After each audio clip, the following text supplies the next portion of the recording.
While Nasreddin was walking home one evening, he met 4 of his old friends. To be polite, he invited them to come home with him to supper. He was expecting that they would equally politely refuse his invitation, but to his surprise they quickly accepted and went home with him. Nasreddin was a poor man, and there was never much food in his house.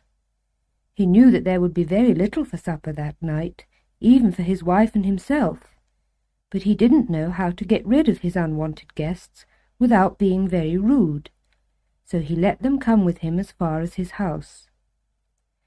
But when they were a short distance from his front door, he suddenly rushed forward, opened it, went in, shut it again, and then locked it. He found his wife in the kitchen, and quickly told her what had happened. Nasreddin's guests were at first surprised at his unexpected behaviour.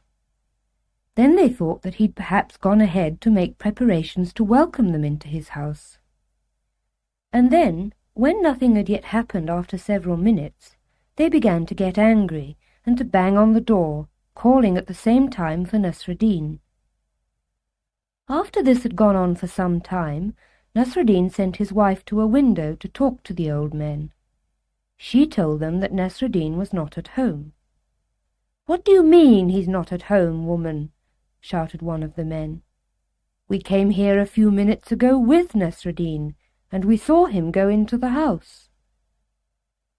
Nasreddin was now afraid that the noise the old men were making would bring all his neighbours around, and that he would be publicly shamed.